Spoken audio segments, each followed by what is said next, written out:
Welcome to Millennium Counseling Center's podcast, where each week we go in depth into all things mental health, addiction recovery, and being our healthiest and happiest self. Enjoy.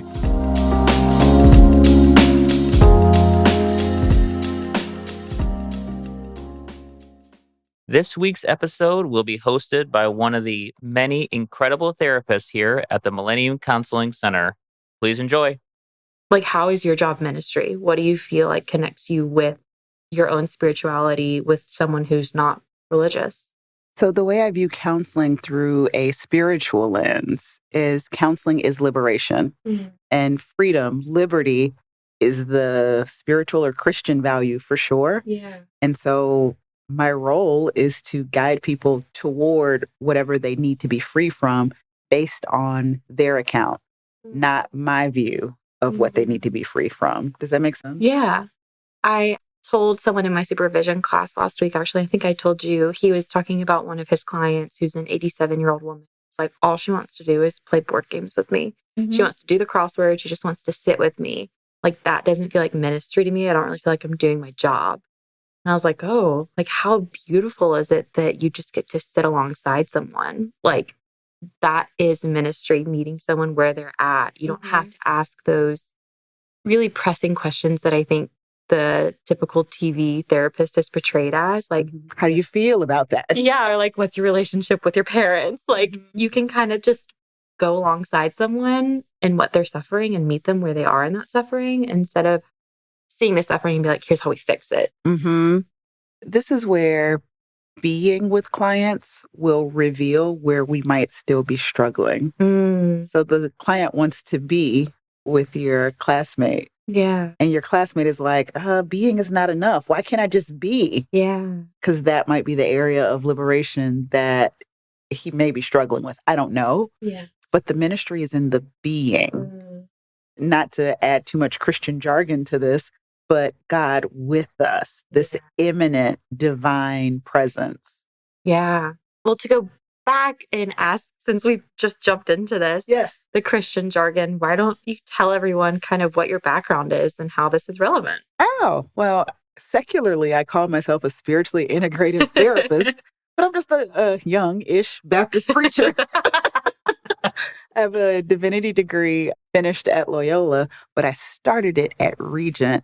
And if you know the ideologies of both universities, you can see my spiritual journey from this more evangelical, conservative, dogmatic approach. That's what I was born into, to a more inclusive and broad belief system represented in my education at a Catholic Jesuit university. Even though I'm just a Baptist preacher, a Baptist preacher like ministering now at a United Church of Christ congregation. So I'm a minister, but also a therapist. And I am Reverend, soon to be Dr. Devona. And it's all both and. But the spiritual integration piece is in the being with clients. And if people show up to deconstruct, areas of faith that may be oppressive or they never understood it, I can do that.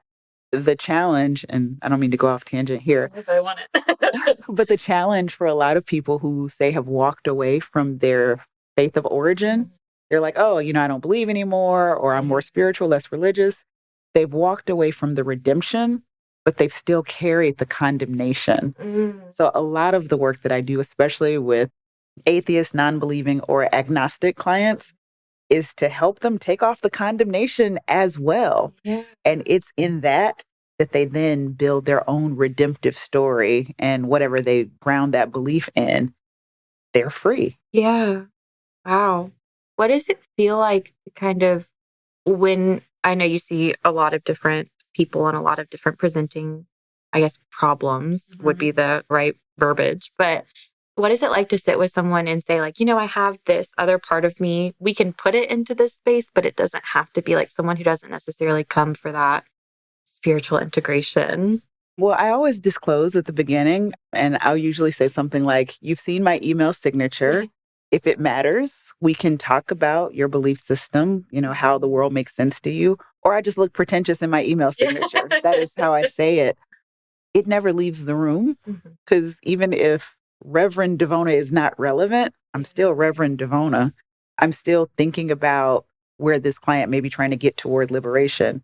So it's there. It's just not useful. It's like that throw pillow on the couch that you don't need right now. It's just there if you need it. But if you don't, it's just a part of the furniture. Yeah. Something that I've kind of struggled with, I guess, throughout my internship is having that theological education and knowing that it was something I wanted to pursue and that I really do see my secular job as ministry, disclosing that. And I don't know if that's because growing up in the South, it's like, oh, everybody's just Christian. And you just kind of have that automatic assumption, which is wrong. And I should not probably carry that. There are no shoulds. Yeah. But now being in a place where I feel like religion isn't as talked about or maybe isn't as wanted in these spaces because a lot of people have escaped, I think is the word they would use, these harmful religious communities. They don't want to come into that. And so I've had this weird like wanting to talk about it. And now I kind of use your line where I'm like, I have this. It's a tool in my toolbox. It might not be what you need, but it's there if you ever need it. How do you feel like it is for people who have this religious education going into these jobs that aren't necessarily behind the pulpit? Well, it depends on how you want to show up as your integrated self. I do have a question for you. As you see people, with their, let's call them secular challenges, right? Do you see chains of, or not even chains, do you see spiritual weights on them? Yes, absolutely. What do you see? Well, typically with my clients in recovery, they're going to AA. And so there's this automatic question of what do I believe in? What do I have faith in? What am I turning this over to? Who am I turning this over to? And that's come up a lot. And it's funny because I once had a client ask me what I believe in. And I was like, well, I believe in the goodness of others. I believe in being kind to your neighbor. I believe that what you put out into the world will return back to you. I believe in all of these things. And I basically just listed. And he's like, well, you didn't tell me like what religion you are. And I was like, exactly. Like, it doesn't have to be specific. And if it's, believing in nature or greater good or just karma, there's something that you can have in this without having to say God, especially if it's harmed you. I'm curious about something. Yeah. And I have a broad understanding of your faith tradition and belief system. Yeah. What stopped you from saying I believe in God? I don't know. I guess it comes back to that feeling of maybe being judged in the space, maybe not being taken as seriously. Because I think, a lot of the Christian culture I was raised in was like the things that you would read on the back of a menu or on a pillow cushion or just like sketched onto a wall in your grandmother's house. Like all of these, be a Proverbs 31 woman or yeah. That's a podcast for another day. Or all of these like quick little, I guess the right word would just be like pamphlet theology. And so it's very shortened. You don't actually have to read into the essence of it. And when I got into seminary, I had to dig into it. And I remember calling one of my pastors and being like, the God in the Old Testament is different than the way that you portrayed him. Because I was always hearing these wonderful stories about creation and love and goodness. And like, I'm actually having to read this now. And so I think I don't want to come across as that pamphlet theology to people, especially in a place where they're looking for healing and be like, here's the simple answer. Just pray. Because that was something that was told to me. Me too. I grew up with that. And if something is wrong, you didn't pray hard enough or you've got some sin that you haven't confessed and that's what's wrong with you. I grew up with exactly that. Yeah. And so I guess I'm afraid of bringing that harm into the room or that automatic assumption of, oh, she said that she's this, so she doesn't actually believe I have any of these issues. It just means that I didn't pray hard enough, which I guess is just something I'm carrying that I need to work through. But yeah, I guess, that's what I'm holding on to. Yeah. Thank you for answering that. I think because my counseling program was spiritually integrated, there was a crossroads at one point. Are you going to be a counselor or a pastoral counselor? I didn't like the term pastoral counselor. I hate that term. I hate it so much. The next thing is, so you're a pastor. Yes. No. Yes. And so that's where I landed with spiritually integrative. And I actually learned in my internship that, yes, identifying with religion at all will subject you to attacks. Yeah. When I interviewed here, did I ever tell you this story? No. Oh my goodness. As you're aware, this is for people listening, to work at Millennium, okay, great. You interview with one person, but you actually have to interview with the entire team. Yeah. And pre-COVID, that group interview was in person. I can't imagine. Zoom was scary enough. It was in the corner office at the very front. So all of the clinicians are sitting around and you're sitting in a circle and people can ask whatever they want. Yeah. And this is funny. When I started, they said, so tell us about who you are. Mm. And I obviously went to, this is where I work. This is what I've done. And I was cut off by a clinician, this bold woman, very tall, and she wore heels and clicked around the office. She said, oh, we've read your resume. Oh. Yeah. I can't remember how I started. That might be where I started introducing myself as Poe Black Child from North Carolina, just to get a laugh, to break the tension. So that happened. And then the next question was another clinician who was here. Well, I see that you are a pastoral counselor. You're attending Loyola, Catholic Jesuit University. How do you reconcile being a part of the church? Wow. Who clearly does not like gay people? Wow. That was the question. And all of my future colleagues chuckled a little bit. And the owner of the practice at the time said, well, there's a question. And I had to answer it. Yeah. Fortunately, I had done my own work around this. I was going to Loyola. This was helpful. Yeah. And I said, well, the reconciling needs to be on the part of the church because people have been harmed. And I gave some descriptions between expression, identity, and attraction and orientation, just to show that the church has gotten it wrong in a lot of cases because of ignorance, but then hatred. Yeah. And if there's any reconciling to be made, it needs to be us. And so that's the approach I take in actively representing my faith in a public space. It's like, you know what? You're absolutely right. The church, even though hashtag not all church people, the church has caused harm. Yeah. And so I show up as Reverend Devona, as my silly self, making all kinds of comments, maybe ingesting or things that you didn't think church people might, to show that there is a different way. I think I don't know if you remember in my big gauntlet, is what we call it, interview with everyone, I kind of prefaced. I said, well, you're going to see on my resume that getting my master's at Garrett Evangelical Theological Seminary, and that E word can scare a lot of people. Mm-hmm. And I think I kind of talked about, similar to you, like this was mainly for my own deconstruction. This was for my own kind of process of figuring out how I really want to help people who have been harmed by this institution. But that's not all I do. And kind of separating that, like I'm also being trained to be a licensed professional counselor. But this, again, is just something I can offer and something I can bring to the table that you might be looking for. And that's how I had to go into a lot of interviews, because there's just this fear, I think, and this rightful fear that I think people have earned the right to have about the church. Yes. And because, we're always in process and always thinking about things. People only do that with the church. Of all of the larger groups that have caused harm against other groups, you're fine being associated with, I don't know, being straight. Yeah. Right? Nobody says, oh, I don't claim my heterosexuality because heterosexual people have harmed queer folks. Yeah. No one does that. No. It's only with the church. So yes, people are right to be afraid and right to be curious. And I welcome that. Yeah. I do welcome that. But it also shows for people who are wrestling with these spiritual questions and they can't do it in church, in us saying who we are, what we know, we now have opened a door for people to ask these questions. Does God hate me? Or the Bible says, I got a Bible and a Quran on my shelf. I'm like, show me. Yeah. Where? Tell me where this is in your Bible. I want to ask too, so thinking about, we're in an election year and typically religion is politicized and it's used for gain.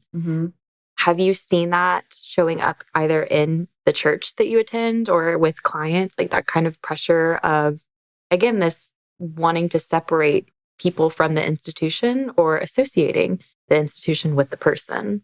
Well, I've been very fortunate. I do know that not everybody has attained what I feel is the freedom I have to worship in a place that aligns with my values as it relates to inclusion and people. Not everybody has that. I feel fortunate to have that. So I haven't had those pressures within the church that I'm in, right? We're inclusive. We're the church that everybody can show up at wearing whatever they're wearing, and it's fine. With clients, it has come up because people are in families with misaligned values. And a lot of the values are faith-based, where the family has a very dogmatic view as it relates to gender, as it relates to sexuality, who's right and who's wrong, and who is my neighbor. Yeah. And a lot of people who are neighbors are ignored as such. Yeah. And so I've had to work with clients in how do you have those conversations? Do you even bother to have those conversations? And to answer your question, yes, it has come up. Yeah. I was curious just because I know that it's coming up for me personally and seeing this and still being in seminary right now. There's this kind of like walking on eggshells that's happening because not everyone is United Methodist who attends a seminary. Not everyone is Christian who attends a seminary, which is surprise. It's been wonderful for me because I feel like I've learned so much from just the people that are in the classroom with me. But seeing, it's like there's almost this fight to prove that you believe in something against what they believe in. And there's, I don't know, I feel like there's this pressure of belief and almost having to show you're on one side, but not the other, but that you really do believe this, but maybe not that. And there's just this hopscotch game that's constantly happening with a lot of my friends. And I didn't know if that was showing up in clinical spaces too. Not so much now, but when people, because I've had clients who are very dogmatic and we're actually across a belief system sometimes where I have clients who are very dogmatic and assume I'm believing the same things. Keeping myself out of it, I ask, wow, how powerful is God that you have to defend God? And so again, that clinical piece, if you're having to work so hard to defend, how much do you believe what you say you believe? Yeah. And it's not for me to tell the client. I just want to know, why are you fighting so hard for a God that is so powerful and doesn't need to be defended? Yeah. Yeah. It's almost like hurting yourself in the process. This is the thing that's causing you the harm. Is this the thing that represents your belief the most? Ask a lot of questions theologically. Yeah. It's like, tell me who God is for you. All loving, all knowing, all powerful. How does what you're saying align with this belief that you say you have? Yeah. And so when people are fighting hard, I'm like, what? The battle was already won. Yeah. Or my favorite question to ask, how powerful is the cross? Yeah. I think it's so funny. This is such a side note, but like the idea of this cross was this sign of oppression, this sign of pain and suffering. And we put it up everywhere. We're like, oh, it's for saving. I was like, no, it's a reminder. Like, yeah, it was oppressive structure that people just lived under. Yeah. And are you living under that? Or are you living through that? Oh, you should preach that. Don't tell any of my pastors at home. They always try to recruit me to come back and give a message when I can. But I do want to ask, speaking of that, so a few weeks ago, I was honored to attend your church and see this conversation that you had with your pastor about mental health and checking in on yourself and suicide prevention. And how was the reaction? I didn't really get to gauge it in the room as much because we had to leave, but what have you heard, seen, found, or felt in your community from that? Apparently, people were overwhelmingly supportive and excited about it because, as you know, I had to leave that service immediately and go minister through counseling at another church. And I went back to choir rehearsal that Thursday, and I had kind of forgotten about the conversation that I had with Pastor Javon Moore at Bryn Mawr Community Church.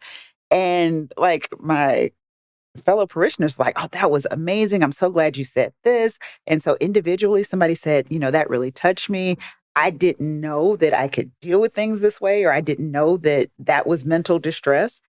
And people just really appreciated it. Good. And they're actually looking forward to more conversations like that. So now we're going to have like roundtable discussions just to extend the conversation because people had questions. There were so many questions. I was kind of shocked by that. I felt like, at one point, I can't remember if it was you or if it was your pastor who said, like, we were taught as Black people to keep it all inside. Mm-hmm. We were not taught to talk about our feelings or our emotions because it weakened. Yes. And that was something where I was like, and yet all of these people are wanting to talk. Like, that is the power that's happening in this space right now because you're doing it in a place where they do feel comfortable. Right. And safety is a big factor there. If you think historically, vulnerability would get you killed. Mm-hmm. Expressing anger would get you killed. And I'm going back to enslavement. Yeah. And so those are some of the intergenerational trauma symptoms that we've inherited. Mm. And it's like we have to be reminded there are places you can be safe now. Yeah. You don't have to be cloistered. You don't have to, just be non-emotional and have flat affect. Yeah. And now I'm really glad that Millennium's getting to partner with Bryn Mawr Community Church. And do you want to talk a little about what's coming? Absolutely. As you know, like our practice is in downtown Chicago. I'm comfortable downtown. I have no problem. I know where to park. I know how to park cheaply. Not everybody can do that or can take the time to learn how to do that. And so I thought it would be really important to see if we could bring counseling services to the south side of Chicago, particularly South Shore, where if you follow the lake, Just goes right there. it really does. It really does. 7000 South Jeffrey. And so we've been in conversation with the Bryn Mawr Community Foundation, which is a 501c3 separate from the church, just housed in the same place. Mm-hmm. And we've been in conversations with the foundation and Millennium to make that happen. And so we are moving forward. We expect to launch the week of October 7th. For now, we'll be offering services Wednesdays and Thursdays from 12 to 6. So October 9th and 10th will be our first time there. People are working diligently to get that counseling space ready to go. Yeah. And we'll see people. And if anybody ever wants to donate for people to receive services, they can donate straight to the foundation. So that information is coming together and I am so excited about it. I'm pumped. This is something that I have been talking about probably for the last year, ever since you told me about it. I think and it was just an idea. It's an idea, yeah. And it kind of shows again this awareness of the safety aspect. That's a place where it's safe. And that's a place where it's known and you feel known there. Did you feel that when you came in? Gosh, yes. Like the welcoming, and that's the thing too. It's been so hard for me to find a church home here in Chicago because, again, I grew up being like, oh, this is it. Like, this is where you go. Mm-hmm. And that was like my first time in a while walking into a space where it's like, oh, like I can just sit and be known without knowing anyone. Mm-hmm. And I hope that's what we can do in this space as counselors for these people, that they can just come and be known without knowing us, but form a relationship and feel safe enough to kind of talk about what's just going on. Absolutely. Like going back to kind of the Christian spirituality, Christians are known by their love, not by their church affiliation, not by their particular dogma, but just this capacity to love people. Yeah. One of the things, leaving Loyola, they ask, how are you going to set the world on fire? One of the things I said, and I still believe, I will set the world on fire by helping people find their highest capacity to give and receive love. I love that. That's how a Devona-ism. I'm going to write it down. But that's how all of this comes together. Yeah. And I think I said this on that Sunday we were having that conversation. I'm in the room, and because God is with me wherever I go, God is in the room too. And God is such that if God doesn't need to be needed in this space, God will chill, I guess. But I'm still there. And the healing happens in the work between me and a client. Yes. And I've always told people, I think the idea of what I learned from the church of the ministry happens outside the walls of it has really come into the way I practice here at Millennium of, I don't want to just improve your life when you're sitting in an office with me for 55 minutes. I want to improve the world you walk out into. That's ministry. I don't want to just advocate for you here. I want to advocate for you everywhere. And I think that Millennium has kind of, helped me form that more and push that. But I think that all started with what I believe in. Mm-hmm. That's kind of how I think spirituality enters into the therapeutic space with us.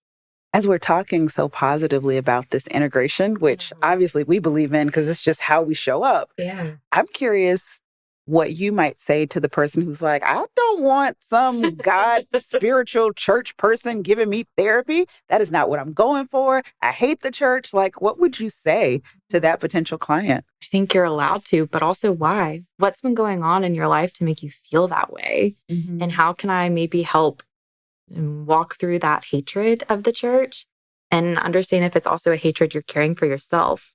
Because were you associated with something that caused harm? And do you carry that? Kind of like you were talking about earlier. Like, are you still carrying that harm that was done to you that you're implementing into your own life?